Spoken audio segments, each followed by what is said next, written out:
নমস্কাৰ বন্ধুসকল, মোৰ এটা অন্য ভিডিঅ'লৈ আপোনালোকক স্বাগতম জনাইছোঁ। আজি এটা হেয়াৰ কাট লৈ আহিছোঁ। সৰু ছোৱালী এজনীক এটা হেয়াৰ কাট দিছিলোঁ।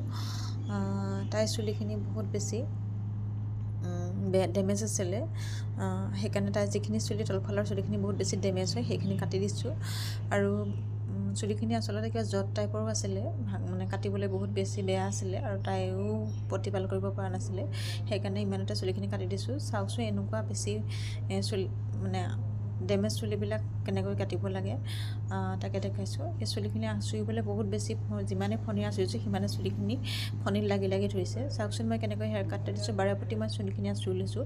ওপৰৰ পৰাই চুলিখিনি একদম পূৰা ক্লিনকৈ আঁচুৰি ল'ব লাগে, আৰু তেতিয়া চুলিখিনি তেতিয়াই মানে কোনো ধৰণৰ দীঘল চুটি হোৱাৰ সম্ভাৱনা নাথাকে, আৰু এনেদৰে কাটিলে চুলি কোনো ধৰণৰ প্ৰব্লেম নহয়। চাওকচোন বাৰু মই হেয়াৰ কাটটো কেনেকৈ কৰিছোঁ। আপোনালোকেও যদি কোনোবাই কাটিব বিচাৰে তেতিয়া যিকোনো এটা হেয়াৰ কাট দিলে চুলিখিনি কোনো ধৰণৰ জট থাকিব নালাগে, নথকাকৈ ওপৰৰ পৰাই প্ৰত্যেকবাৰতে ভালকৈ আঁচুৰি ল'ব লাগে।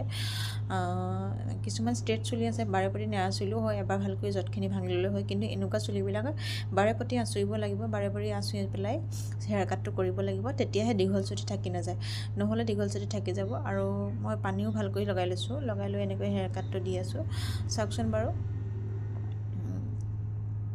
এনেকৈ যদি হেয়াৰ কাট দিলে তেতিয়াহ'লে কোনো ধৰণৰ সমস্যা নাথাকে। বা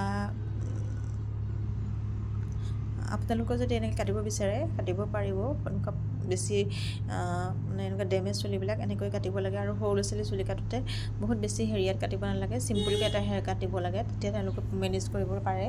আৰু নহ'লে বেছি দীঘল হ'লেও সিহঁতি প্ৰতিপাল কৰাত অসুবিধা হয়, সেইকাৰণে এনেদৰে কাটিব লাগে। মই বাৰু এনেকৈ কাটিছোঁ। তাই খুব ভাল পাইছে মোৰ হেয়াৰ কাটটো। আপোনালোকে মোৰ এই হেয়াৰ কাটটো দেখি কেনেকুৱা পাইছে জনাবচোন। ভাল লাগিছে যদি মোৰ হেয়াৰ কাটটো চাই মোৰ এই চেনেলটো ছাবস্ক্ৰাইব কৰি দিব, আৰু এটা কমেণ্ট কৰিবলৈ নাপাহৰিব, লাইক আৰু কমেণ্ট কৰিবলৈ নাপাহৰিব। ধন্যবাদ।